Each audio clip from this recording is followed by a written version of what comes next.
आज छठ पर्व मना रहे हैं। भारत का नहीं, समस्त विश्व का सबसे बड़ा व्रत छठ पर्व व्रत माना जाता है। सबसे बड़ा व्रत है। हर व्रत एक दिन का होता है, लेकिन छठ पर्व 3 दिन का होता है।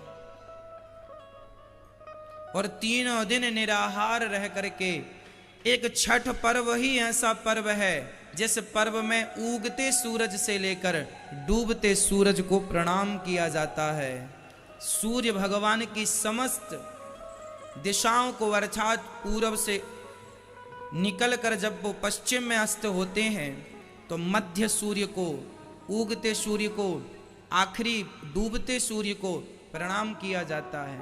आपको पता है ये छठ पर्व क्यों मनाया जाता है? ये कठिन है। कहा जाता है कि एक राजा थे, उनका एक पुत्र हुआ जो मरा हुआ पैदा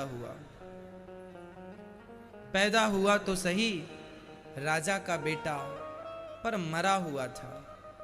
गुरुजनों से पूछा गया कि अब ये कैसे जीवित हो? तब गुरुजी ने 3 दिन का व्रत बताया। यही कार्तिक का महीना था, यही शुक्ल पक्ष की षष्ठी थी, है ना?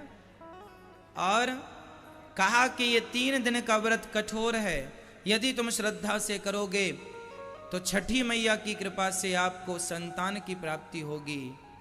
पुत्र को वहीं सामने लिटाकर राजा रानी ने बड़ी श्रद्धा से छठी का पर्व पूरा किया।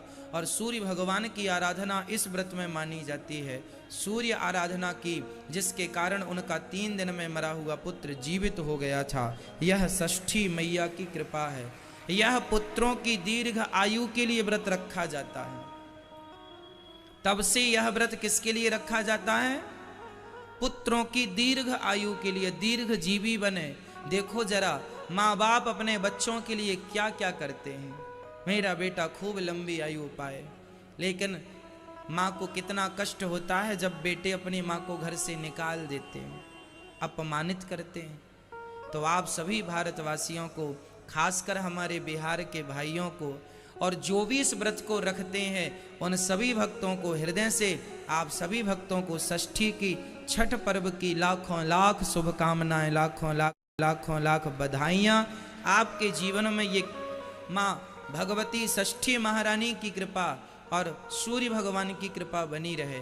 कहा जाता है कि इस व्रत को दानवीर कर्ण ने भी किया है। कहा जाता है कि सबसे पहले इस व्रत को दानवीर कर्ण ने किया। कर्ण ने इस व्रत को किया था।